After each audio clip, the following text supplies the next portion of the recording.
Hey, welcome to Guitar Knobs, the guitars, gear, noise, and nonsense podcast, hosted today by these knobs. Tony Dudzik, Pick Guardian.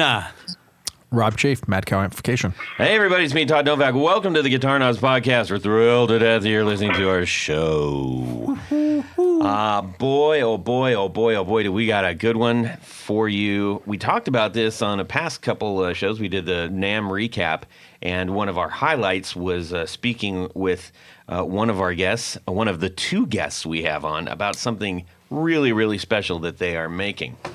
Guests, will you go ahead and introduce yourselves? Sure, I'll start. I'm Peter Margolis. I am co-author of Collecting Loud History with... Hi, I'm Brian Ranks. I am a Marshall connoisseur and authorized repair guy for over 40 years. Okay, so we got a few things we just want to chat about real quick. Tony, announcements? No. Rob? Tony got a new dog. Okay, Tony got a new dog. Thanks for noticing. Yes. All right, we're just gonna keep this rolling. We also want to be mindful of these two gentlemen's time. They took some time out of a very, very busy schedule. Nice. To thanks for talk doing with us. that. Yeah. So what we're going to do is we'll just get into what's going on in our music world this week, where we just check a little bit of tidbits of what's happening with ourselves. We're going to go around the horn here, starting off with Tanya Bolonsky, a.k.a. Tony, Yes. and then we're going to check in with Brian and Peter. Okay, that sounds good. Is Rob going to do it too? Maybe. Okay. If he's good. Well, I am so excited because today from UPS, not in the mail, I got my Larson Artisan Woodwork, strangely enough, Bigsby pickups. Yeah. All the way from Canada, all the way from Manitoba in Canada. Interesting. And what even more exciting... You could use those instead of like a couple of rolls of quarters if you get in a fight. Yeah, so for those who don't know, Bigsby-style pickups are similar to what Paul Bigsby would have made in the 1940s and 50s. And they are like a big hunk o' metal. There's like the sound profile, is that like a P90 kind of thing? It's a totally different profile. I mean, these meter out bright. It's twangy. It's more boxy? twangy. It's more twangy. Yeah. These meter out at 3.3, but they're still very loud pickups because they use very thick wire on the windings. Uh-huh. And the big concern I had was that these were going to make it here to the States before certain tariffs kicked in. Right. And luckily, there was some... Under the radar. Yeah. Well, they made it, and I've got them, and these are going to go in I'm going to make a kind of a Telly-style Bigsby. Oh, fantastic. So... Very cool. Exciting stuff. Yeah. All right. Now, Brian, we know that you are mainly into the cabinetry and carpentry of things. Is there anything happening interesting or new in your music world? Nothing super outrageous. I'm planning on possibly doing some fill-in tech work again with a couple of friends' bands. I'm kind of semi-retired from traveling the world these days, but I still do occasional substitution work. Awesome. Well, that sounds fun. Anybody we might know of? Well, REO Speedwagon, which is now known as the Kevin Cronin Band. I mean, I've kind of heard of them a little bit. That sounds familiar. Yeah. I've been associated with them on and off since 1987. Wow. Very, very cool. That's that's a nice little update for a week, I suppose. Peter, how about yourself? Well, I am not an expert guitar tech like Brian is. I work in the television production business, and I'm currently working on a show called the iHeart Radio Music Awards, which is live on Fox next Monday. Wow. Oh, wow. And I was on a Zoom all day production meeting, and I'm down at the venue tomorrow. We start rehearsing Saturday all day Sunday, and Monday morning rehearsals, and we go live Monday night. Yes, my band will be down there too, so we'll see you on the set. Yeah. Awesome. He'll be in the back of the cop car. That's super cool. I'm friends with besides Dave Grohl. Marshall. Let me in. That's my other world besides taking care of a large Marshall collection. Yeah. Nice. Well, that sounds like a very, very busy world. Yeah, And, no stress there at all. been talking all day, so No. we just want one more hour of talking and you're maybe done. You guys there's no limit. Okay. As long as you need us. Fantastic. For me, I've been hammered. What about you, Todd? Thanks, Tony. I've been hammered by, we get into things with, Instagram ads and stuff like that. And in particular, I've looked at this one long enough, and I'm like, I should just do it. Probably about 100 times. Well, I finally did it.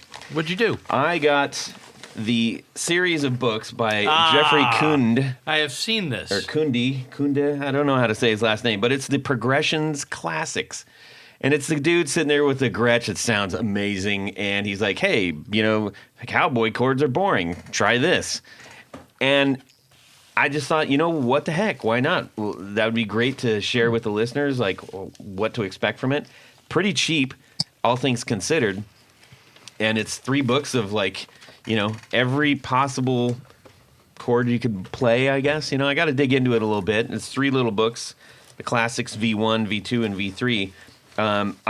I'm sure probably a lot of you have seen the ads for this if you're into guitars at all. Oh, yeah. And I think it was like $35, and I'm like, that's great. Why not? If nothing else, if I get into a rut, I can just go, you know what? I'm just going to open a page and try a couple of these out and see what sounds good, and maybe it'll spark interest, and that'll keep me fresh and loose and all that good stuff. Now, when are you going to learn cowboy chords?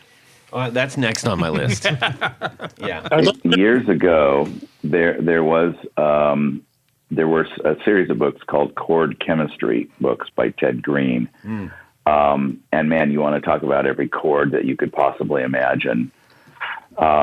He was an amazing player. Unfortunately, he recorded 1 record. He's no longer with us. But if you want to get into the weeds and look up some YouTube clips of Ted Green, was Ted Green, one of the most incredible guitar players I've ever seen. Well, we will have to check that out for sure. If you can't figure out where these things are coming from, ladies and gentlemen, this is actually from the Guitar Institute, LLC. So, via Jeffrey Kund. So, pretty cool stuff. Pretty fun. I'm kind of looking forward to it. And it's also, they give you the digital download. So, you can just have your computer open and scan through it and stuff if you don't want to mess around with the book. But you get both. Pretty cool. Pretty good stuff. All right. I've already talked to these gentlemen a little bit, and we're going to forego our usual 4 on the floor and get to the good stuff because we have a lot to talk about. This is a really, really big thing that these guys are doing, which we haven't really tipped off yet. I can set that up just briefly, but when we were at the show, we got turned on to, actually from the guys at Digitech. They said, hey, you got to go talk to Brian Ranks over at the Marshall booth because he's putting together this book that is no one has ever seen anything like this. It's about this giant collection of Marshalls. It's 600 pages. And I was like, wow, okay. So I actually went over to the Marshall booth, stood around. I was like, well, I don't know who to talk to here. I'll talk to this gentleman. He looks happy. And I talked to him, and I was just talking, and then I kind of looked down, and he had a shirt, and it said Brian. I'm like, it can't be. Is your last name Ranks? And he's like, yeah. So here you guys are. Without further ado, I know that you guys will tell us all about this without any more of my nonsense. Take it away, guys. Tell us what's going on. Let me start it, and then I'll turn it over to Brian because there's some stuff very specific to his interests, and there's some to mine. Fortunately, we are in many ways polar opposites of each other, which makes for a great team because I don't step on his toes and he doesn't step on mine, and we both bring something to the party very different from each other. I went to UCLA as a creative writing major and then became a film major and went off into work in television. Prior to that, I was a performer and I played in hard rock heavy metal bands on the Sunset Strip during the heyday. When all the hair bands were coming up and, getting signed, and I was in a band and we were one of them. And our band was managed by Vicki Hamilton when she had, our Guns N' Roses and all her whole thing. So I come to this as a former player, and I got out of it just in time for me when things started to turn a little bit, and I realized that I just didn't want to end up broke or dead or working at Guitar Center. I got out of it, but the collecting of guitars and collecting of Marshalls never went away. Just my desire to be a rock star. I enjoyed being behind the camera more. And so I started this collection. I mean, I used a lot of Marshalls when I was a performer, and rather than sell them and completely get out of it, I put them in storage. And as I started to make money and have a career, I didn't know anything about investing or the stock market or, saving money or doing anything. But I knew that these things, being that they were essentially handmade, the ones that I loved, and there was a finite amount of them, would be worth something. So I started stockpiling them. And by the time I met Brian, which was 1994, I had amassed about 20 cabinets and 20 heads.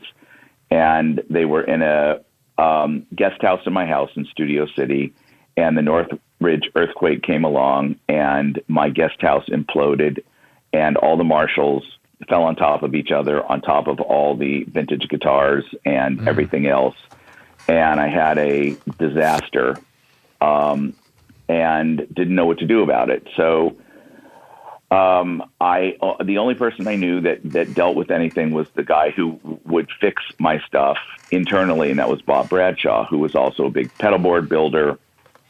And so I went to Bob and I said, well, I've got this gigantic pile of rubble that was once my Marshall collection, and I have, broken logos and torn grills and ruined speakers. And he said, well, you got to meet the guy down the way because that's all he does.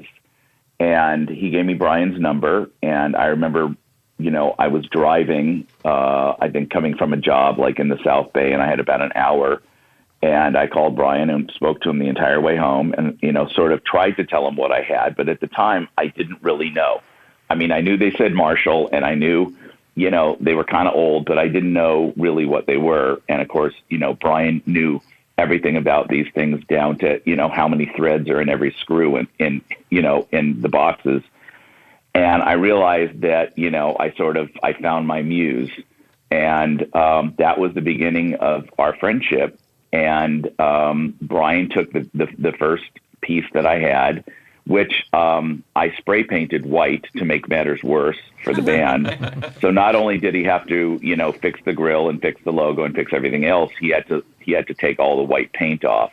But it was such a valuable piece that we didn't want to recover it. So he literally, with a rag and a toothbrush and, some chemicals and days and days and days and days, got all of the paint off of this thing and restored it to its original red luster. And we realized, that we were sort of onto something. And that's how our journey began. And those, 20 plus Marshall heads and cabinets have turned into, literally, I don't know what, Brian, 400, some odd 500. And adding to your collection. All of us guys, yeah, we have, I don't know, it's a couple hundred-ish. A couple hundred 412s and close to that many heads, and a lot of combos, things too. It's a lot, and it was the pursuit was initially well, I have a red one in this model, I should have a white one. well, I have a white one now. I really should have a purple one. And so Don't that forget the was snakeskin. how it well, the snakeskin is not vintage. And we're very true to what Marshall produced. So, we have all the old catalogs so we could actually see what they made when they made it. A lot of that information is available in Michael Doyle's, History of Marshall books. But it was like, well, I need to get one. And then it's, okay, I've got all the colors in the basket weave, but I don't have them in the large checkerboard. And now I need them in the small checkerboard. And I don't have the black grill, the purple, and it just went on and on and on like that. And the great thing about working with Brian is he's been an authorized Marshall restoration person that Marshall themselves send clients to that they can't service. And he was able to acquire the things that other people just weren't. So we had a lot of the parts available to us, and what wasn't available to us, we would either hunt down on the internet, pre-internet, we would do what everybody else did, look through the recycler and look through, things like this. And a lot of things we've had made along the way that we couldn't get. And so, we would buy these cabinets that you otherwise, or heads that you otherwise wouldn't touch because it was, the Tolex was peeled off, or it had no logo, or it was missing, knobs, or the power cord was changed, or the speakers were all wrong, or, whatever. These things were in various states of disrepair. And we would acquire them knowing that we could literally bring them back to life. So that was sort of the genesis of what we were doing. And then along the way, about 10 years ago, when we were in the midst of this and both of us acquiring a lot of Marshalls, we sort of said, we really should write this down one day because, we've had our hands, Brian more so than me, but we've had our hands in so many of these. And Brian said, well, I've kept copious records. And I said, well, I have all my receipts from everything I've ever bought. And we just talked about it and said, one of these days, one of these days, one of these days. And around 2018, we looked at each other and said, we ain't getting any younger. And we need to do this because if we don't document what we have learned, in our time doing this information is going to die with us. Mm-hmm. And basically the information was what we learned along the way in all these massive restoration projects that we did and hunting down these, museum quality pieces that we would find. And we were also, we were benefited by Brian's career, which was as a guitar tech on all these massive tours. And he was first in line when, somebody would say, hey, you know what? I'm not digging these old Marshalls. I want to, move to boogies or I want to move to something else. And Brian was like right there. And he goes, well, I know just the place for him. And so we acquired a lot of stuff like that. And then he and I made a couple of incredible connections about a decade ago where our collections really turned for both of us when we met a couple of people. And we talk about it a lot in the book. I don't want to give everything away, but the culmination of this is we just decided that we needed to write all of this down. And, originally Brian was like, well, I just want to do sort of a parts catalog and to talk about all the parts. And I said, if we do it, we're going to appeal to the 10 people that want to read a parts catalog. We need to make this thing gorgeous, and it's got to really be photographed incredibly well. And it's got to be photographed outside in nature. And it's got to be, we have to, see the underbelly of these things. We have to expose everything that we have done to them and see the underside of all the chassis and the backside of the cabinets and inside the cabinets and into the cones.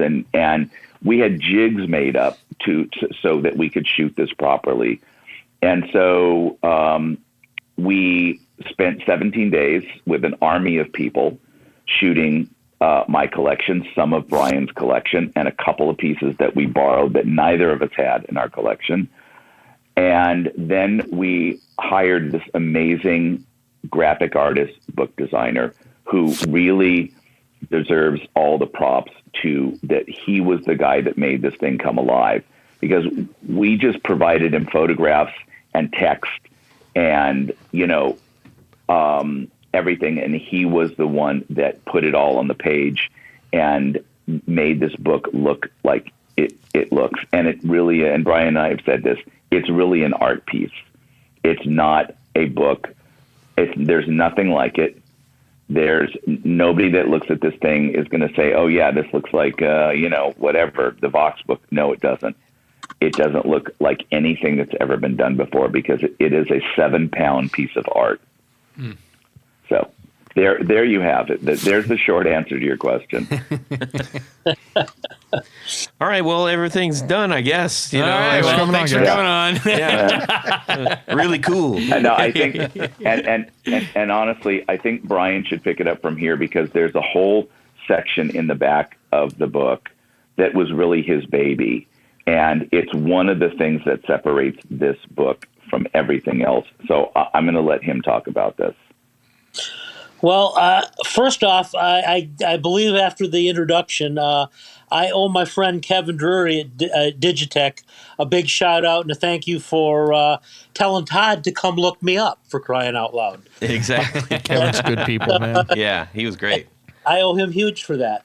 But Kevin, as I'm sure you're aware, was formerly, for many years, he worked for U.S. Music, who was the distributor of Marshall products in America. And he was one of my artist relations liaisons for odds and ends that are unobtainable and hard to find. So, but I started in the Marshall game. I've been a touring guitar tech for 40 years, since about 79 or 80, and traveling around and working with various musicians. In between things, I was working on Marshall cabinets and heads and trying to recover them. And in the mid 80s, I was introduced to Jim Marshall, and he was shown some of the stuff that I'd done, and a relationship blossomed, and I became an authorized restorer for Marshall, kind of on a little side thing through the artist relations program. I don't do any of the electronics work, although I can change switches and jacks and things like that. But I leave most of the electronics work to people that do that every day. And in between touring and stuff like that, I was always tearing apart and completely disassembling and repairing Marshall head boxes, combo boxes, the 412 cabinets, and what have you, and trying to put them back into proper working order again. And because of my relationships, I was able to get a lot of items that ordinary folks were not aware existed. So I was able to get Tolexes and different grills and hardware parts and things like that over the years. When I first started doing stuff, Unicord was the distributor in America for all Marshall products. And right shortly after I came aboard, Unicord went away and was taken over by Korg to distribute all the Marshall products in America. And so my relations kind of went through Korg on Long Island. They had the same building as Unicord did. And then after a number of years, Korg morphed into Korg USA and continued the Marshall distributorship and so forth. And that's where all my parts and pieces would go through, from England to there to me. And then after a period of time, Korg USA was no longer the distributor in America. It went to U.S. Music. And that's where I met Kevin Drury. He was one of the new guys that had come along with them. But I've been very fortunate. When I need certain things, I have been able to get hold of those things. And my relationship with Marshall is kind of acting as a West Coast custom shop, although very clandestine. My priorities were the Marshall endorsees, a few big name pro players, and a couple of large collectors such as Peter. And I've been very fortunate over the years to be involved with helping people resurrect some pretty rough shaped items. For total restorations from the ground up, taking stuff down to bare wood, I'm probably well into the 800s at this point. You figure 40 years times. In the early years, I used to do about 25 a year. Nowadays, I probably do about 20 per year, but you average that out over 40 years. And yeah, you're well into the 800s. And then on top of that, I've done a myriad of just grill changes for people, or somebody comes in and the plastic hardware on their cabinet is brittle and busting off, and I've replaced that sort of stuff, or broken handles or jacks or what have you, or rewiring speaker cabinets for them. But I've had my hands in literally, I can't even begin to guess how many cabinets and heads and stuff that I've had apart in my lifetime. But it's what I do all the time. When I'm not traveling as a guitar technician, I work on Marshalls pretty much every day. That is, it's one of those stories when you hear somebody that kind of found the thing that they do really well and get to do it every day, and it's different every day somehow. That's like a dream for most people. I decided Yep. years and years ago that I didn't want to be involved in doing other brands of equipment and so forth. I just settled in with the Marshall brand, and because I loved it, and I started enjoying it, and I decided I just want to concentrate on trying to do as good as or better than factory work on those products. That's cool. And to let me just say one thing. And to that end, if you look at Brian's work and then you look at anything else that you've ever seen that's been repaired or, ground up restoration or recovered, there's no comparison, because one of the things that, he does and that, he and I have gone after is, how were these things made when they were made? So we don't want to just grab a staple gun and staple the new piece of vinyl back on. We don't want to just go down to the hardware store and get, whatever the glue is that they use. We actually have the staples and the staple gun that were used in the 60s at Marshall. We have the correct glue that they use. We can't get it in California because it doesn't pass OSHA standards. We have to actually go out of state to get it. We have the tap and die set that they use for their specific screws that, attach the speakers to the speaker board or the handles to the, the cabinet. So it's really to the nth degree. And, it's like any great auto restoration place. When you have something like a Ferrari, that you need special tools and special parts and special knowledge to bring this thing back. If you're going to take a wrecked Ferrari and restore it and bring it to a, Concours d'Elegance, and you want this thing, to show well, it has to be done exactly like it was done down to the last weld at the factory. And that's the way that Brian treats his pieces that he works on. So when you get it back, this is what it looked like when it rolled off the factory line. That is commitment. Rob, you got a question? Yeah, I got a question. You guys were talking about the focusing on the vintage Marshall stuff. So I assume you start from day one. Does this book go through the 70s, 80s, all the way to the end? Did you mention even current stuff? Yeah, so this is how it's laid out. The beginning of the book is there's a table of contents. There's a forward. There's a dedication. And then it gets into my story, my history, and Brian's history, how we met, which is the story I told you over the 94 earthquake. And it sort of tells the reader, who I am, who he is, how we met. And then it goes into a chapter that's called Disclaimer. which I felt that we needed to write because people are going to look at these things and go, oh my God, I've never seen anything that looks like this. How did these guys get these pieces? Well, in fact, we're old enough to have bought them when they came out. I mean, literally, Brian and I bought 70s and 80s Marshalls in the 70s and 80s and kept them in boxes and kept them in our garage and in storage unit. So when you look at them, you're looking at a 50-year-old, museum piece that's a time capsule.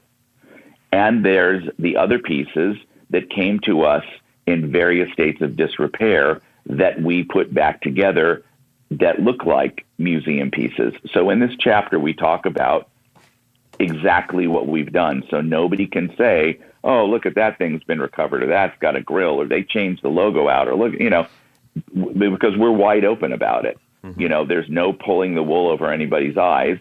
Many of these pieces are exactly how they came off the factory, and many of them are ground up restorations to make them exactly as they came off the factory. And then in every one, we talk about what it was and what we did to it.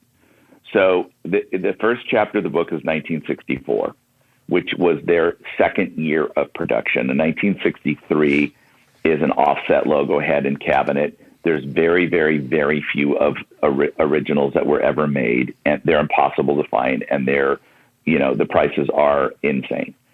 My first piece of my collection is 64. And so that's where we start.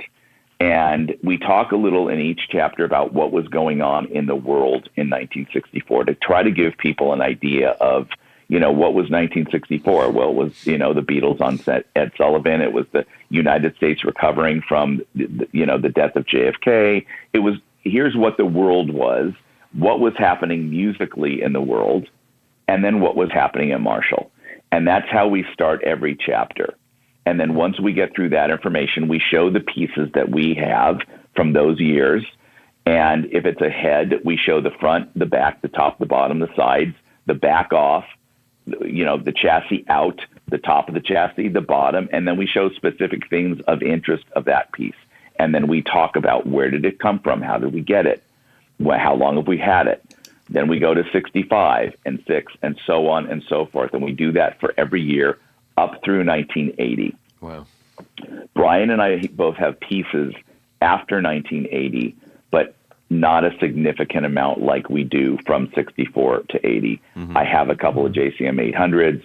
Brian's got a couple, JCM 800s and 900s, but it's not the bulk of our collection. So what we did with those pieces is we have a section after 1980, it's called Honorable Mention, where we talk about the things that we have and we photograph, combos from 1983. And, we have Hendrix stacks that are reissues, and we have, power brakes, and we have other things that, didn't fall in the 64 to 80 window necessarily. And then we have, after Honorable Mention, we have another section of, because we took so many photos, we have a section of just some of the photos that didn't get used in the bulk of the book.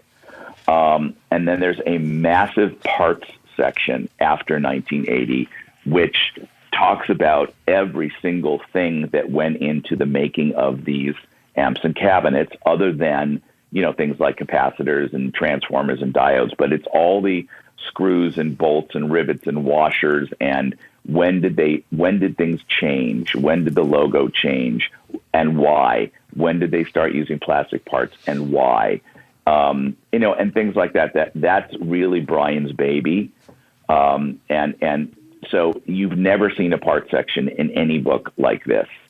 And it also helps the reader understand, what they have. One of the main focuses of this book is Brian and I would go through, we'd look at Craigslist, and then we go, well, there's another guy selling something. He has no idea what it is.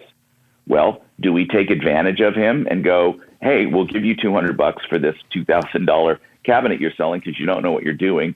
Or do we educate him? So now there actually is a book where somebody can go, I'm not sure what I have. It's got a checkerboard, but is it a 71 or is it a 73? How do I tell? I don't know what kind of speakers. How do I date them? Well, this book tells you. So there's no mystery left when because to the untrained eye, you look at a Marshall and it's like, oh, there's a Marshall. Well, okay, what is it? Right. How do I tell what it is? What year? What month? What day was it made? And if you read our book, all of that's in there. You mentioned museum pieces a couple times, and what struck me, even just thumbing through the prototype, which I can't believe someone didn't abscond with, although Brian was watching it like a hawk. Yeah, they caught me before I got out of the both booth. of us were. Trust me, we were. We made 6 of them, and we had 2 of them at the Marshall booth, and it was either one of us never left. Yeah. Even to go to the bathroom to go get something to eat, because that's all that exists of these things. Mm-hmm. Because when we were invited to Marshall, and they said, "Hey, we want you to be a part of this," we didn't have a book. We had PDFs. There was no printer. We had nothing, and we had 3 weeks to pull this together. Jeez. Wow. So, anyway, Yeah. I'm sorry you had asked a question about museum pieces. Yeah, you were talking. You were kind of referencing museum pieces, and the thing that dawned on me that I think is really, really special about what you guys are doing, and the glimpses that I've seen thumbing through it, and what you have on the website. Which, by the way, everybody go to collectingloudhistory.com. And you can start checking this out. We'll tell you about how you can get in on the ground floor of this really soon. But the difference between seeing, like, oh, why wouldn't you just make a big museum out of this? And it's like when you start thumbing through the pages, you get a real quick understanding of why that would just not be very exciting. Because you've dedicated all these pages to every single possible view and detail and explosion, and there's no way that you could experience this other than by the way that you guys have done it. So, correct. Great service to not only these pieces, but also to the guitar community, because nobody's been able to experience this kind of thing in this manner. And also, well, Brian and I have talked about this. If you're an amp repair tech, and Brian and I have a guy that we use exclusively in Los Angeles, I wouldn't let anybody else, and no offense to amp techs, but, I've been with the same guy for, decades. He doesn't have these drawings. He doesn't have these photographs specifically of all these models and all these versions, just from 1967 alone, all the variations, or from 73 or 76 of all the different variations they did. So to a guy like that, who somebody brings in an amp, it's like, oh, you know what? This is a 76. Let me go through this book and find one that matches this one that Peter and Brian have. And let me see what's been changed, because a lot of, our pieces are bone stock. Yeah. So if you're looking to see what was in there originally, well, go to the page where that amp is and look at the circuit board, and they're like, oh, there it is. There's the shot. That's what I need. You mentioned all the variations, and obviously you've got 600 some odd pages worth of variations. Why do you think there were so many variations? As just somebody who's like, we've had a couple shows on Marshalls, and I'm sitting there, and pretty soon my jaw, I'm mouth breathing, and there's drool because I'm like, why is there so much variation? Well, I'm sure, Brian and I probably differ in our opinions, and I'm sure that people differ from us. And I think initially, when they were making the JTM 45s, and they were, it's said that they copied the Fender Bassman initially, and went from there. But he was doing this out of his garage, and they were making them one at a time, and they were handing them off to people like Jeff Beck, and and they would say, well, I want a little more of this. I need it louder. I need it to do this. So they'd go back and go, maybe if we added a transformer here, and if we put another gain stage here. And So there was a lot of that in the beginning. And then, beyond that, I mean, Brian could probably speak to this, better than I can. Well, Marshalls in the early days, the first several years of the company, were all either individually made or small batch made. They didn't, like a normal company, make a bunch of stuff and put them on the shelf and wait for somebody to come along and buy them. They only built them when somebody ordered one. And so, as the first few years went along, as it started getting into the mid 60s, your batches were more like, they'll build half a dozen or 10 of a particular JTM 45 or a 50 watt, and then they build 10 100-watt leads, and then 10 bass amps, and then a few 50-watt PAs and a few 100-watt PAs, and then they finally get around to going back again to build another small batch of 50-watters. And when that time rolls around, a particular transformer isn't available from the place that Radio spares, so we'll substitute something that'll do the job, but it's slightly different, or a different light indicator in the front panel, or a switch, or something like this. They built stuff by what they could get for parts, and they did not buy like large quantities of parts at a time. And so you have weren't amplifiers. Yeah, they weren't mass producing them. So, I mean, I can speak a little bit to this. My father was an inventor, and he invented something in 1971 that changed the security business, put it completely on its head, and formed this company. And then during the summers between college, I would go and work for him, and I trained to be a purchasing agent.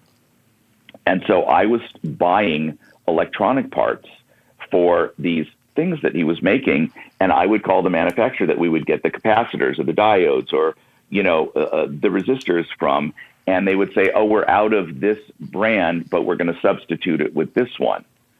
And so, if you looked at my dad's stuff from month to month, it looked different inside. And, they may be the same value, or they may have been a military spec versus a non-military spec, but it just looked different because in the beginning, before his company exploded, it was like, we got to get these products out. We got to get them out the door. We have orders. We got to build them and ship them. So in the case of Marshall, it was the same. It's like, we've got guys waiting for these things. Just run down to the store and get whatever we can get to get this up and running. So a lot of the circuitry that you see back in the day, all these variations where it's like, we just got to get it out the door. Yeah, I'll say this much. There you go. All the stuff I've seen come through the years, 800 series was really the first time. 1-800 was the same as the next 800, same as the next, for long periods of time. Well, well, by then you have a 20,000 square foot building with 30 people soldering circuit boards, and my father's company was the same thing. Mm-hmm. When he started out, it was 3 people, and by the time he sold it, it was 300. And then yes, you get into a production situation where everything is identical because you can order 500 transformers; they come on pallets, and you can put those large orders in. But when you're a young company working out of your garage or your back room, and you're just, you got something that people want, you just want to get it done and not make people wait. Even at the late 70s, they were still kind of all over the place, like especially 78, 79. I'll have one come in with a transformer with the B plus below 400, and then one that's, 20 units later come in and the B plus is a 460, and they're both original transformers. Mm-hmm. So they'd be kind of all over the place. It's part of the beauty of it, and it's one of the things that Brian and I love so much about this brand. And I even, not to throw names around, but I spent a good amount of time talking to the CEO of Marshall on the phone the other week, and he said, "So why us? Why our brand? What's the attraction?" And I said, "Well, no two are alike." Mm-hmm. And really, they aren't. And there was a time when, I had 20 or 30 of them, and you could put a blindfold on me and, stick it in a different input with the same cabinet. And I can tell you, I could have told you every single one. Mm-hmm. They were just voiced so differently. And, a lot of it is what tubes are in it. And, anybody will tell you that, the first preamp tube, plays a large role in it. But beyond that, they all had different voices. They were like people, they had personalities. And, as they got later in the years, yes, around the 800s and the 900s and so on and so forth, it became standardized and one sounded the same as the next. But back in the 60s and 70s, no way. And that was, one of the things that, it's like, why did Eddie Van Halen sound so different than everybody else? Well, a lot of ingredients went into that, but one of the main ingredients was he had a head that did not sound like the head next to it when it came off the production line or the one before it. Mm-hmm. And there are some of them that are magic, and I have a few. And you plug into them and just go, holy shit. And then you plug into the next one and go, and, they look great, but there's a few of them that whatever the chemistry is, they are wildly unique and great. Yep, for sure. When you're talking about these all as, historically correct and everything, do you have a section in here that is dedicated to like some of the custom models that may have come along for individuals or anything, or are you mainly focusing on not that? Well, we're not really focusing on that. I can speak to some of that. A lot of people don't realize it, but going clear back to even in the late 60s, Marshall has always kind of had a custom shop in England. And somebody over here in the States would just think that whatever their music store had in the showroom or was able to get for them was all that there was. But, if you knew the right, place, or you knew how to put in a special order at Marshall, you could get stuff done in colors. And certain artists over the years, a lot of artists would come along and go, I like this, but can you build me a special batch that looks a little different, or I want mine in a certain color? And they would do that. Or an artist would come along and go,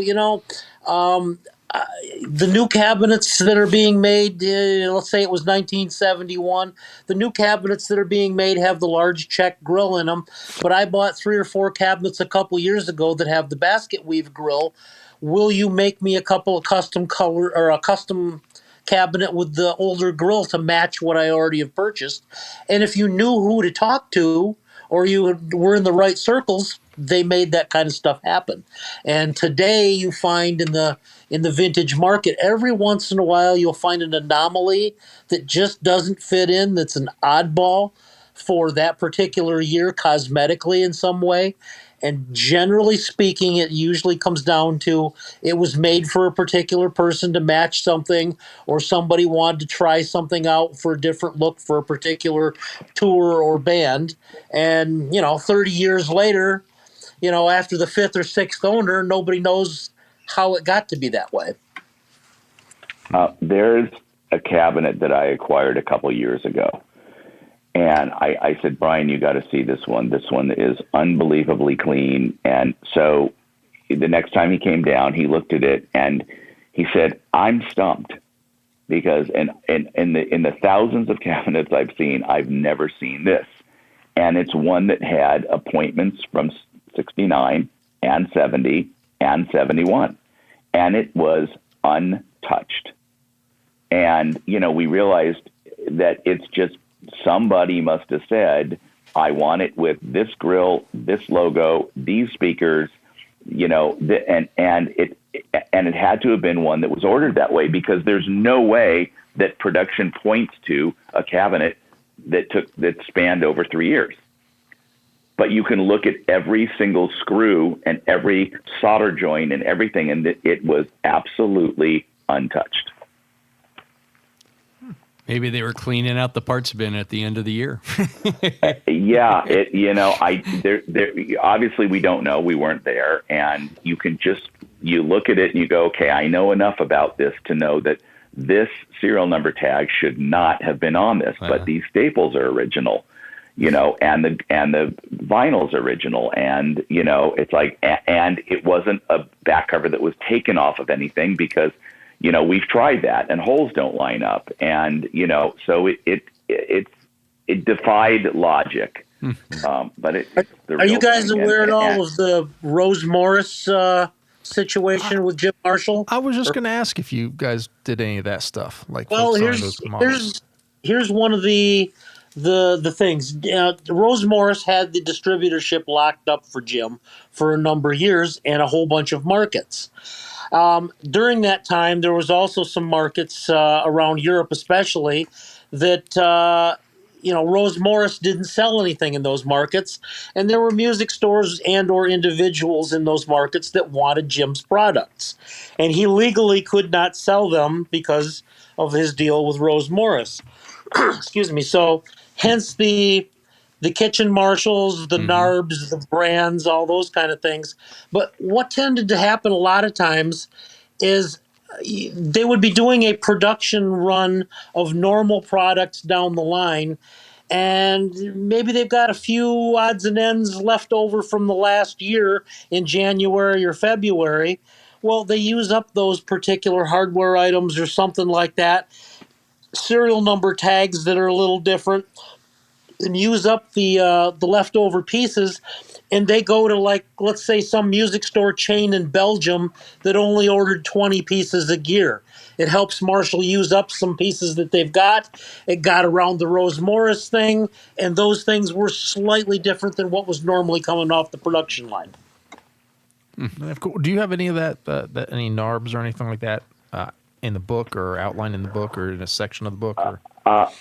I don't have a NARB. I have a kitchen Marshall piece.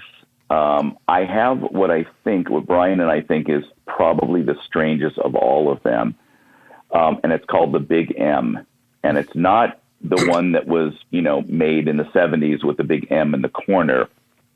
It actually, the plaque is where it's a JTM 45. The plaque goes where the script logo would go, and it says the Big M on it. And apparently, according to lore, it was made for the German market because there was a company in Germany, Marshall, and Jim Marshall could not sell his products there because there was a conflict of interest. So he had to change the name of his product. So he called it the Big M, had some plates made with, to sit on where the script logo would be, and it was called the Big M. I've only seen one or maybe one in a book, plus the one that I own. And so that's probably the strangest of the strange for me. And so that is on the cover of the book, actually. Oh, cool. Yeah.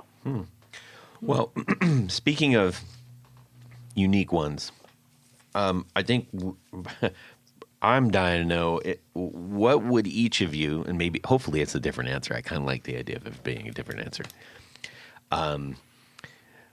What is the Holy Grail? Oh, that's they're very easy for me. I'll tell it fast, and then Brian can give his answer. One of them, let me give you three. One of them would be the Big M because it's so unbelievably rare. However, when I got it, I plugged it in, I played one chord, and it died. And I went, oh my God. And so I took it down to our tech, and he sat with it for about an hour and could not figure it out. And then finally he touched one of the parts and said, this shouldn't be warm. And figured it out and changed the part out. And, I pointed out in the book, actually, there's a big circle around it because it's a non-original part. That would be one of them. The second one would be, I have 3 Black Flag heads, 250s and 100. Black Flags were made in a very short window in late 1967. They're very rare.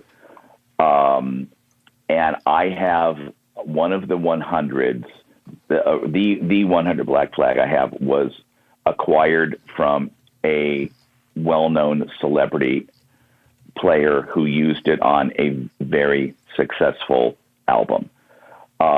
It is an unbelievable sounding head. And lastly, the third would be the JTM 45-100. So the JTM 45-100s, there's a couple different versions of them, but there are so few. It's the first head that was made in the standard box. And they were typically made back then for players that requested them. You know, Hendrix used that head, and the Who used them, and the Kinks used them. And anyway, if you have a JTM 45-100, it more than likely belonged to some, you know, band or some player back in 1967. This one that I have came from the Kinks. And how it ended up at the dealer where I bought it from, I don't know. But it typically with JTM 45-100s, because of the chassis and the material that was used for the chassis, they bend often, and they have a curve to them. If anybody's ever worked on one, you'll notice that the weight of the transformers and this material, they tend to bend. This one is perfect, and it's in amazing condition, and it's all original. So I would say the answer, the Holy Grail, is the 67 Black Flag 100 watt, the JTM 45-100, and the Big M. All Those right. three. Brian? Well, Brian. Pete listed a couple of good ones. I concur with the JTM 45-100 because they probably only made maybe 3 dozen of them that are legitimate ones or whatever until they actually got the correct panels to have the panel on the front that didn't have the JTM 45 over in the corner of it. Other than that, the first early 60 or 6 100 watt PA heads are pretty spectacular pieces to own. They work pretty darn good for guitar. Let's see, another one that's really rare that you see in the catalogs. None of us have any. None of my friends have any. But in the 67, 8, and 69 catalogs, you'll notice that they had what they called an organ setup. Marshall sold a 50 watt instead of a 50 watt lead or bass head. It was a 50 watt organ head, and it was just the same exact amplifier, just slightly voiced differently, to lend itself to people, you know, somehow running a Wurlitzer or a B3 organ out into a Marshall half stack in those days. And although they advertised them, they made a few of them. I have never really seen one in person other than in those ads from the 60s. How many they made voiced for organ, I don't know. My suspicion is that because just like a bass head and a lead head, a small handful of resistors and caps can change one into the other, and Marshall did lots of swapping back and forth at the factory themselves that way. It wouldn't surprise me if most of the original organ amplifiers were eventually changed over to be voiced like a regular 1987 lead head. So that's why you don't find any of them. Super cool. Going back, I want to say something about the JTM 45-100 that I acquired, and Brian can concur with this. We were well into the production of this book, and neither of us owned this piece of gear, and we were like, you know, if only. We're really missing this. We don't even know anybody that owns one to borrow it, to put it in the book. And it literally, I don't want to say fell out of the sky, but we were done photographing this book. And I got a call saying, "You're never going to believe what I found." We were literally in the last phases of production of this book where all the chapters were done and, we were getting into, some of the editing, and now all of a sudden this head appears and we have to go back and find a photographer and, figure out how do we weave this into the book. And magically that happened with the JTM 45-100. It's literally the last piece of gear that went into this book. And it's sort of the showpiece of the book, really. Well, speaking of this book you keep referencing, we want to make sure that people understand how they can get their hands on it and why they should be some of the first to get their hands on it. Well, that's an awesome question. And part of why we wanted to do this, not only was to get all this knowledge out and to, be on your podcast, but to talk about this. It's a big ask to say to somebody, hey, you need to spend $150 on this book you're not going to get into your hands for 3 months. And we're aware of that. And, I am here to tell you, and Brian will agree, there's zero profit margin in this book for us. Zero. Each one of these books costs well over $100 to produce. And by the time we end up, getting them to paying for the delivery and getting them on pallets and boxing them and putting all the packing materials in it and the labels and driving them to the post office, it's almost a losing situation for us. In order to be able just to pay the printer for these books, it's over $100,000. Oh. So I know. Trust me, I've written the check. So we my sphincter didn't concurs. have a choice.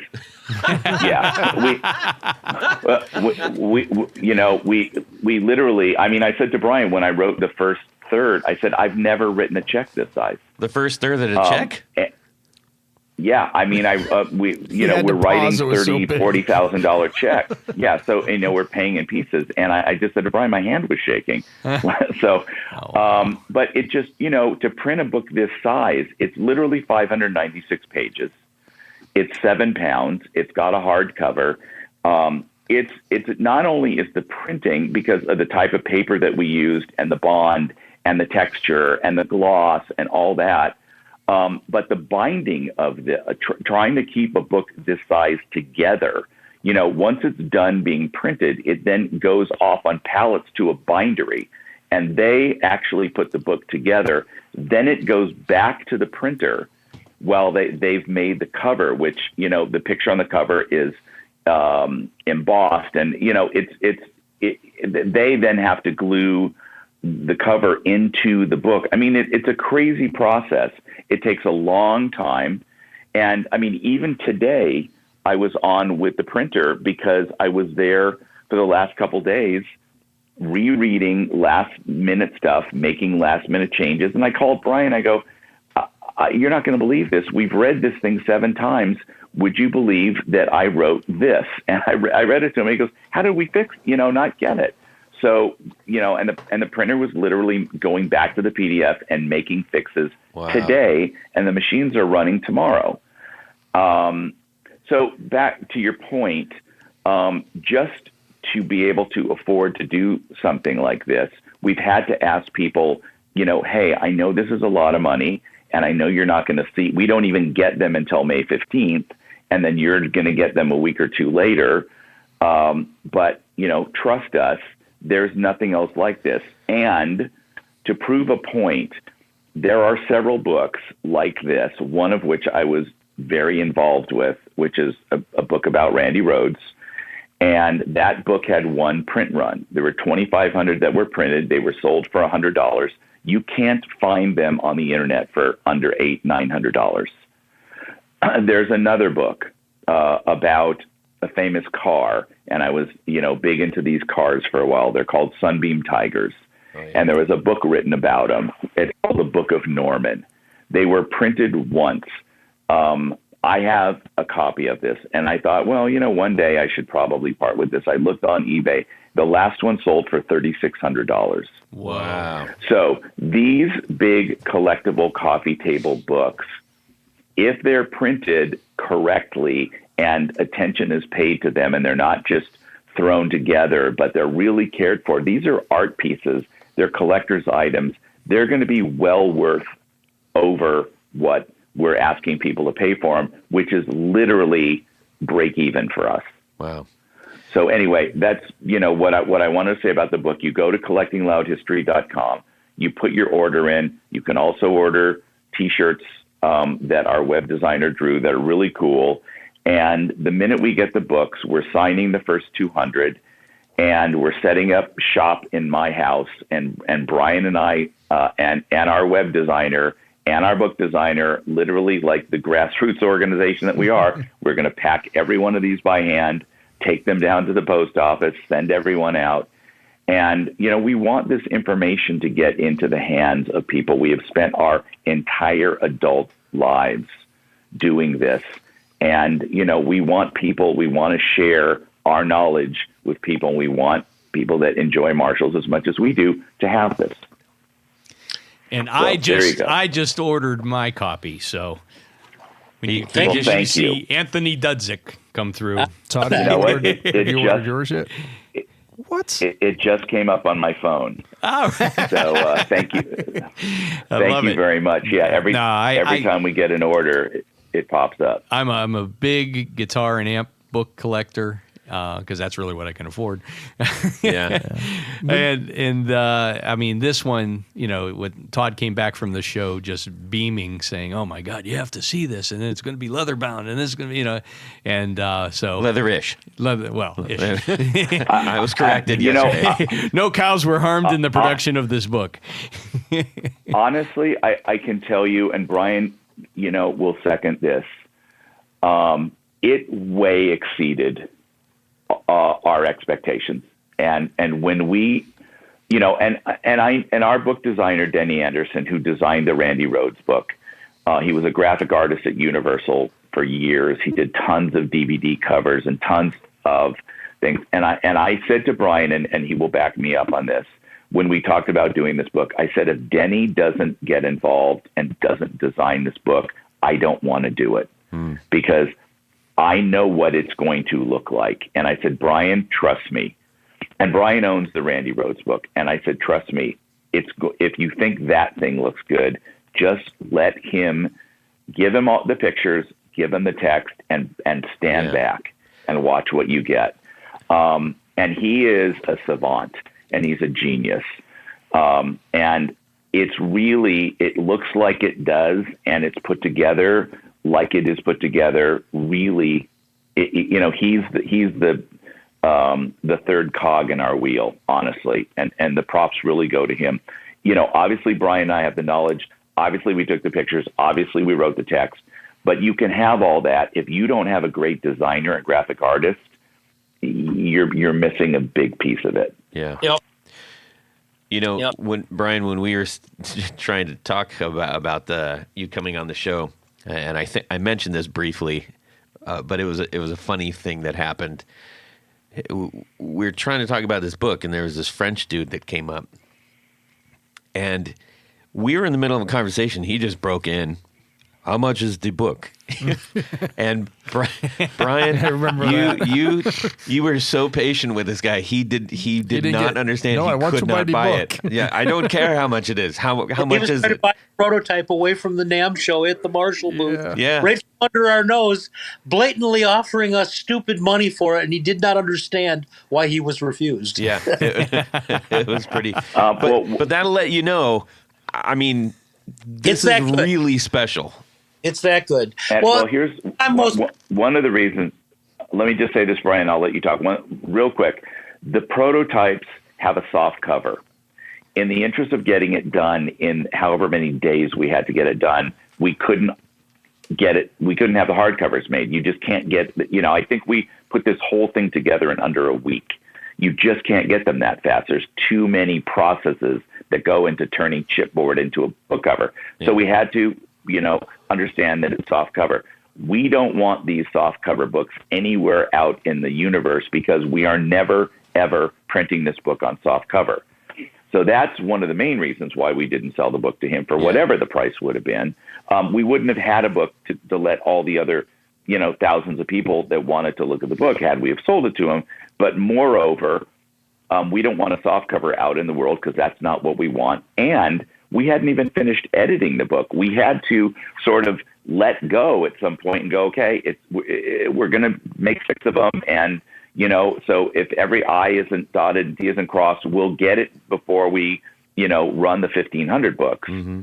So that's really why we didn't want to let it go. But at the same time, there was a guy that came in, sat down on the couch, and he goes, how much for that one?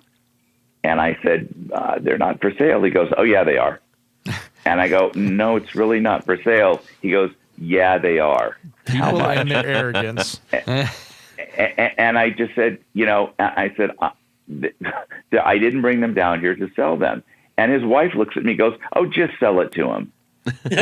And it's like, I look at Brian, and, I guess everything does have a price eventually. I can't die with hundreds of these, so there are going to be sold one day. But, maybe they'll end up, at Marshall, and they'll go back to their birthplace. I don't know.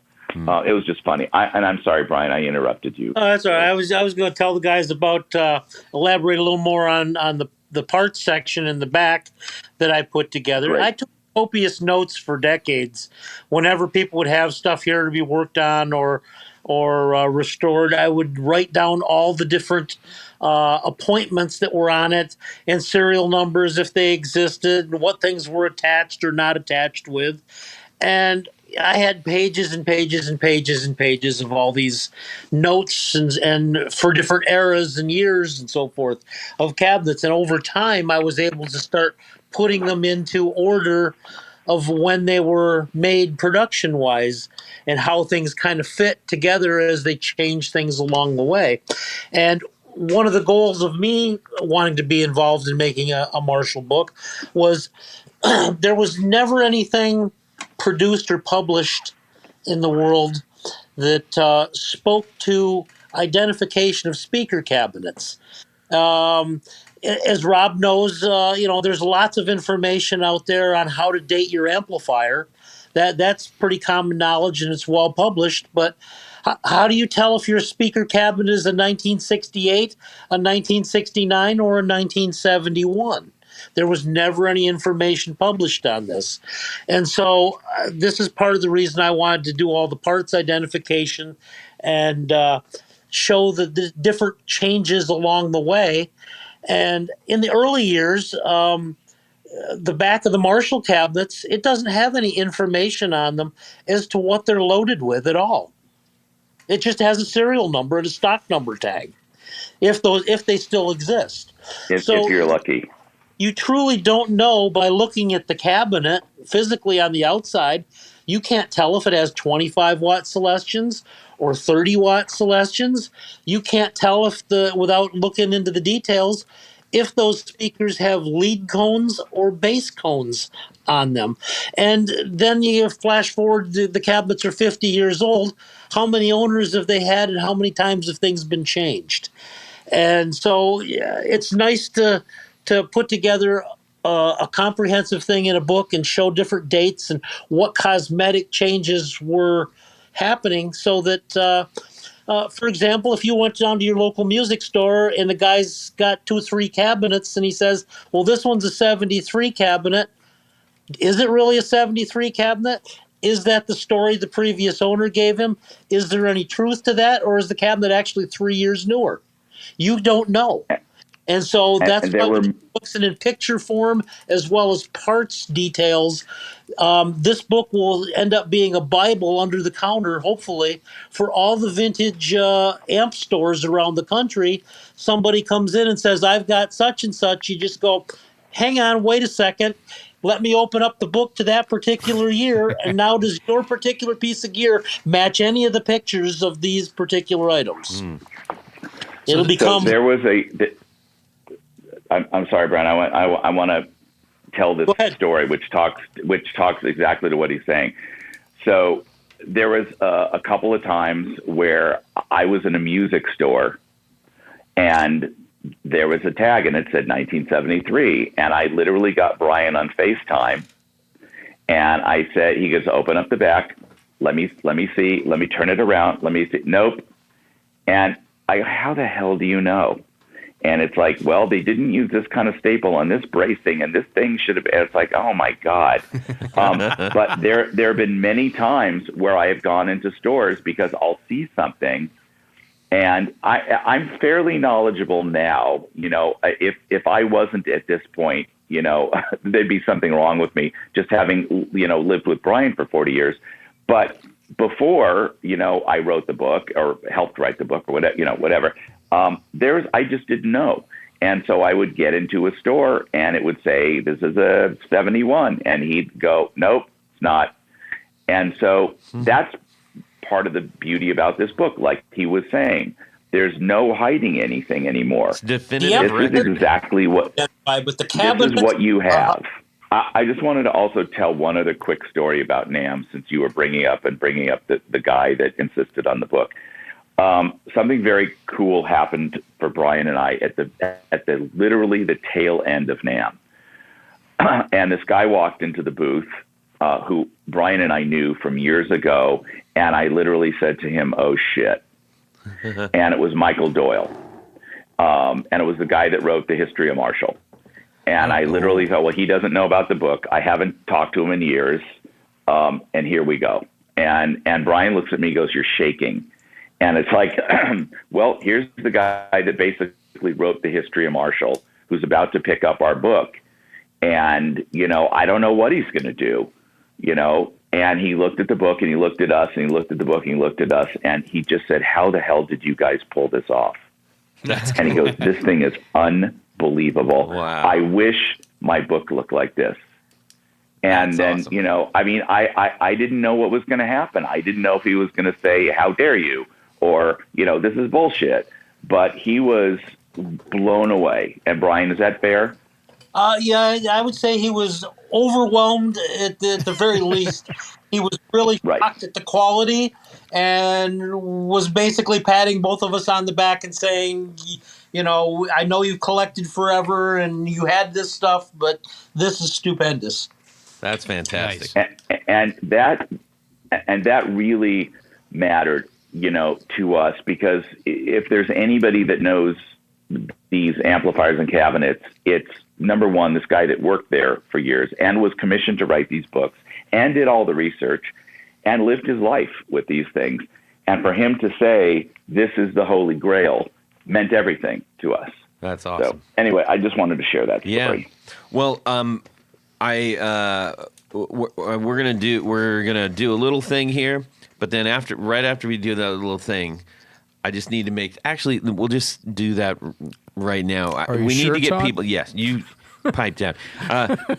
Everybody needs to get over to the website called collectingloudhistory.com, and the great thing about getting in on this early is that these are going to be signed. The first 200 are signed, right? Yep. Yeah. Yes. And then you have something that's not only special, but it's extra special. Extra special. So make sure you take advantage of this offer that they have right now, because that just makes it so much cooler.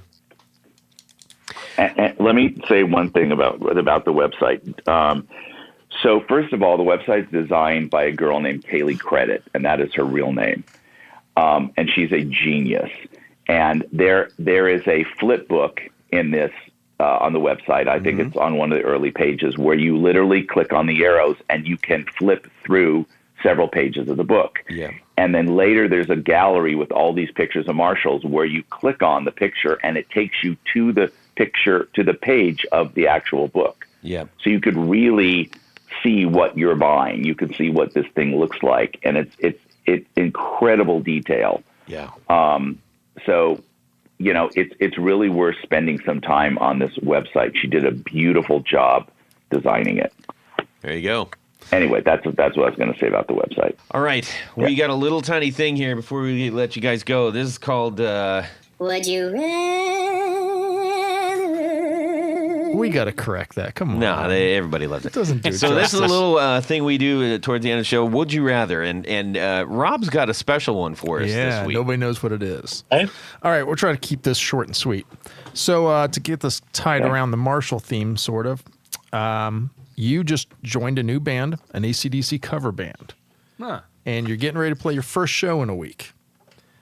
But the amp you have is a new DSL 40, so it's not going to be loud enough for the stage. Can't play the Angus part with a DSL 40 combo.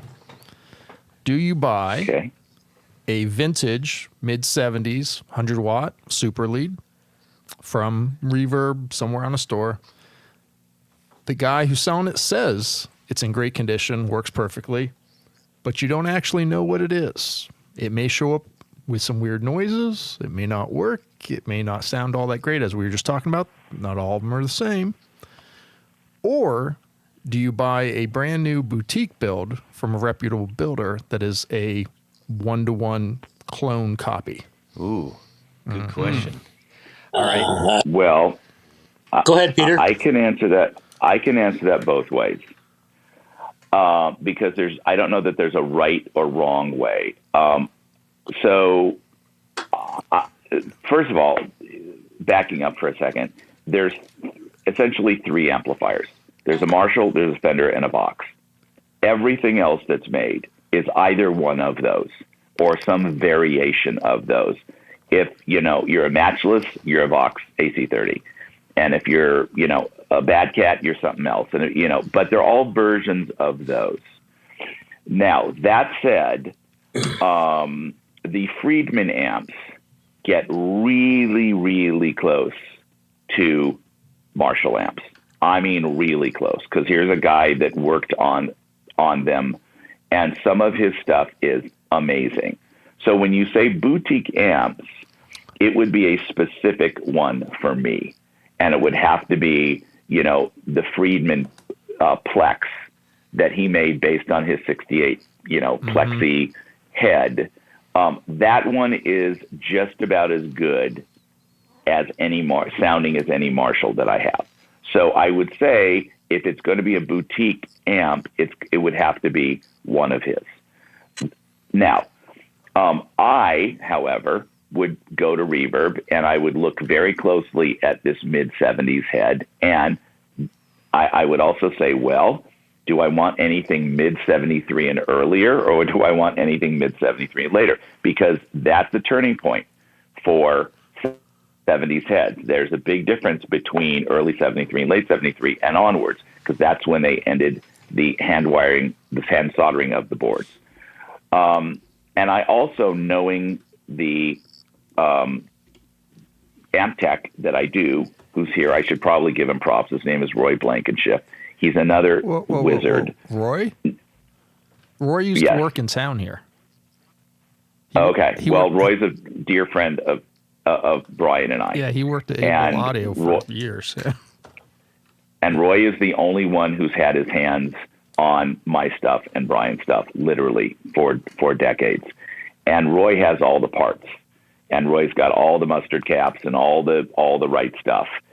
And knowing Roy and knowing that I can pick up the phone and say, I just got an amp, can I come down and be there in 20 minutes, at midnight, which is generally when he starts working, and that I had the ability to make something correct fast, I would say I would do the Reverb,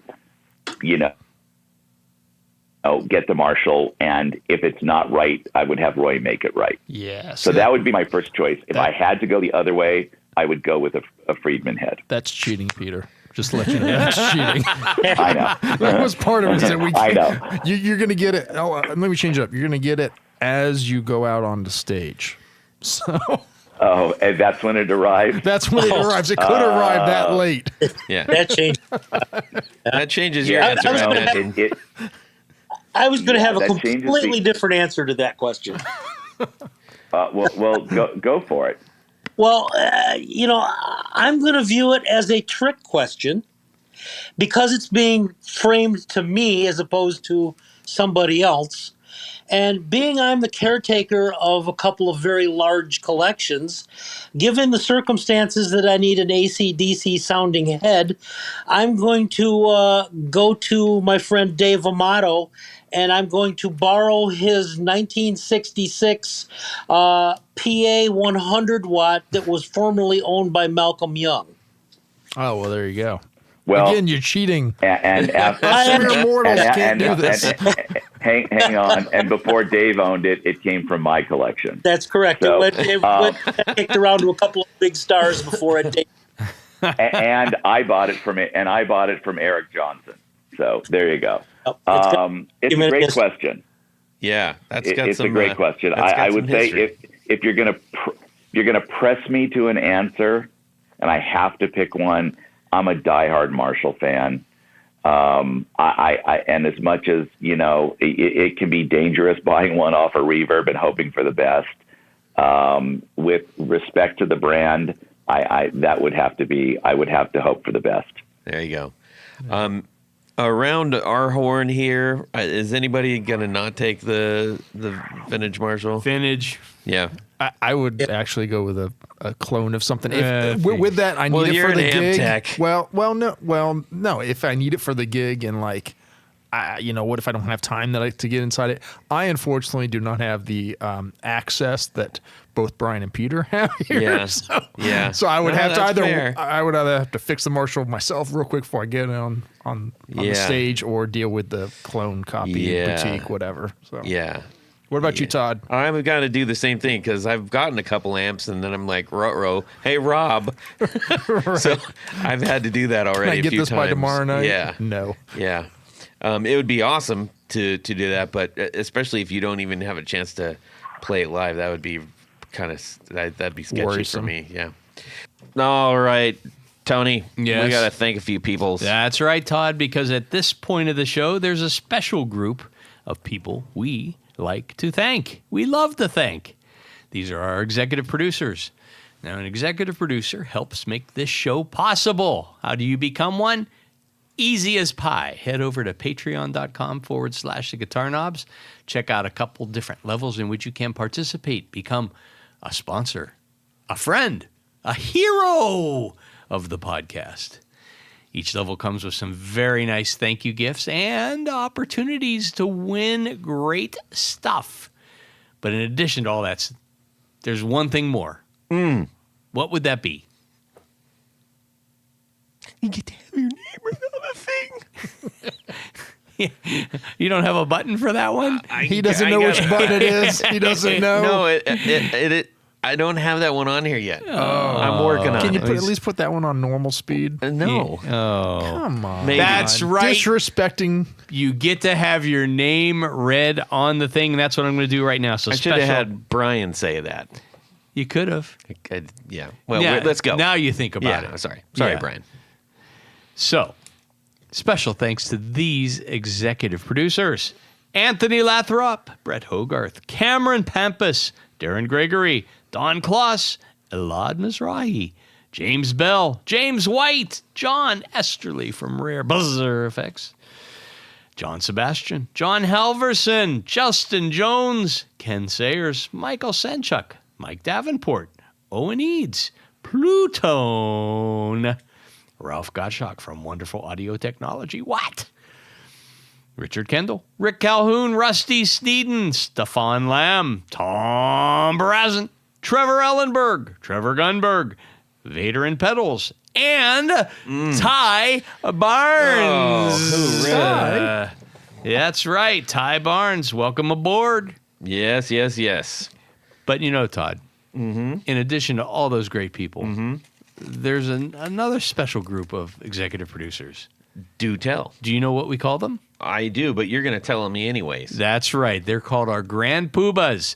These are the creme de la creme, the top of the heap, the A number ones, and they wear a fez upon their head whilst chugging down orange Gatorade. Sugar-free, of course. Yes. Or if you're in Scotland, Earn Brew.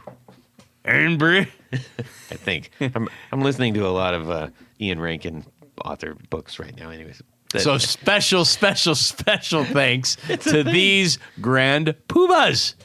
Anthony Gemolero, Billy Spitfire Unlimited, Bob Crouch, Brian Robison, Cody Foster, David Kaminga, David Tyndall, Enrico Fernando, Fox Hill Studio, Gregory Randall, Hex Matos, John Williams, Martin Cliff, Matt Hart, Michael Van Zant, Michio Murakishi, Mike Nazionale, Moon Guitars, Pedro Vasquez, Sam Jett, Steve Keys, James Pennington, Zach Oswald from Brown and Wow Pickups. He's coming on the show. He promised. Okay, I'll believe it when he's sitting in that chair right there. Will he talk? Yes, he will. And, of course, Jonathan Labate. Yes. From M2 Labs. Yes. Man, that's a good dude, by the way, everybody. Get over to M2 Labs and get one of them there pedals. He's a really solid dude. He's been very thoughtful and kind in our communications and whatnot. All right. So we need to say a colossal thank you to Peter Margolis and Brian Ranks, who have created this incredible book, Collecting Loud History. And, there's still time. Got to go get some. Peter, where can people find either, the book or any other place you would like to direct people to go check out? Well, currently, you can only get the book at collectingloudhistory.com, period. It's not available on Amazon. It's not available at the Guitar Center. It's not available at Barnes & Noble. That's not to say it won't be at some point, but Brian and I and Denny and Kaylee and Paul and Albert, our team has done this literally, from the ground up. We have no distributor. We have no publicist. We have nothing. It's the six of us that have put this thing together from scratch. So we have a website, collectingloudhistory.com. That is the only place that you can get this book. And down the road, when we're into the second or third pressing and it's flying off the shelves, then it will probably be available where your books are bought and sold. But for the moment, this is the only place you can get it. Do you guys have a Instagram or anything where you're featuring any of this? Yes. The Instagram, the Facebook page there's links on collectingloudhistory.com to both of those things. Got it. Haley runs our Instagram and our Facebook and our Collecting Loud History. And Brian and I are both 6-year-old dudes who know little or nothing about Instagram and Facebook. So I wish I could tell you what our handle was, but I know we have them. I know I've communicated with people on them and they send me notes and but I know that everything is done through our website. Excellent. Brian, how about yourself? You want anywhere else you want to send people for any particular reason? No, Peter elaborated on it perfectly there. We're only selling the book through our website at this time, Yep. and we're very excited about it. Like you guys, we won't see it until it gets in our hands. When it gets delivered to us, the excitement is building rapidly for Peter and I because we are looking forward to getting our hands on the finished product, just like all of our fans that love Marshall. Yeah. It's really an exciting time for us. Awesome.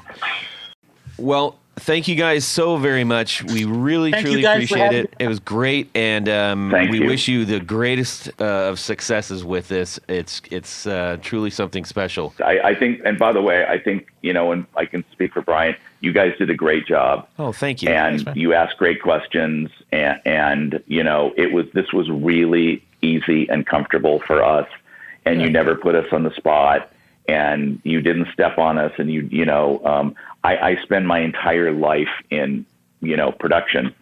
And I've worked on many, many talk shows, and, you could look up my IMDb page and you'll see this is what I do for a living. And you guys did a great job. Wow. So thank you. I'm beaming. Thank you so much. Thanks, man. Yeah. And You're welcome. thank you guys. You're welcome. He's going to put that in like 3 places. Oh, yeah. And on his resume. Right, exactly. Hey, Probably stored over there. Hey, if you're hiring for those, just saying, Peter. All right, Tony. Yes. Where can people find you? me? They can find me at pickguardian.com. Check out the things that I do. What do? I make pick guards for guitars. How do you get one? Shoot me an email. Let me know what you need, what you're trying to do, what pickups you need, what color you want, all the stuff. And I'll take very good care of you. You know, Todd. Yeah. It's your opportunity to make your guitar even more yours. Exactement. Rob. Mad Cow Amplification. Facebook, Instagram. And I have, Is your Instagram working? I've had access for like a month or 2 or 3 now. Yeah. But two things: I've kind of enjoyed not being tied to it. Yeah. You know, and I've been so busy. But no, I am going to start posting on a regular basis again. Good. I miss the need posts. I do too. A lot of people, yeah. I get more messages when I don't post stuff, and that takes me time. You could do post a second, like you want me to open up a sec? I can't even manage open one. up the alternate one that's just called Old Moan and Rob. No, I Yeah. don't. I don't moan as much as you complain. So, All right. Hey, you can shoot me a DM on Instagram at Guitar Knobs. We would love to hear from you. Tell us what you thought about this episode. Tell us what you think about other things. Tell us what you had for breakfast. I don't care. We just want to connect with you, doggone it. How about Would You Rathers? Those two. We need those. We got a whole bunch of good ones. Keep them coming, everybody. In the meantime, have a fantastic guitar week. Go get this book. Yes. Please. You're going to be sad if you don't. Yes. And subscribe! In the caretaker large collections. Excellent. And it excellent. sounds like loud dogs, too. Yeah. Yeah, I did warn him yesterday that might happen. No worries. Yep, I'm going to all go sit in another room. We're all dog lovers here except for Todd. good. Jeez. Okay. Great. Way to set me up for a fall. And then Rob Chafe is right here. And Hi, Rob. Hey, Rob. Rob is amp tech to the Midwest Stars. nobody. Yeah, right. Okay, very good. Yeah, he's had a few Marshalls. Yeah, Brian and I have had a few also. Yeah, you might have all of them. Brian, how you doing? Fabulous. Excellent. It's like we just saw you 2 days ago, but not. Yeah. Yes. You heard what Jared said, though, right? I mean, he says lots of things. With the Nazi and Ale and all that stuff at the end. Oh yeah, I'm just gonna call him Mike. I'm just gonna call him Mike. But best part was the pause before it. I'm just gonna call him Mike. That was so gold. Yeah. It was so perfect. If in the middle of this something happens like, one of us has to go pee or a doorbell rings. Oh yeah, just let us know. No something, big. Yeah, we edit this. We can put a pause on yeah. for a second and okay, great. But if you have to pee and the doorbell rings, we can't handle it. Yes. It's one or the other. Okay. That might be tough. Okay, sounds good. All right, ladies and gentlemen, have a fantastic guitar weekend. Subscribe. Well, wait a minute. We're Dummy. too early. You're a dummy. Hang on. All right, well, just tell us when to hang up Sounds good. or to click escape or whatever. And away we go. Well, that's it for these knobs.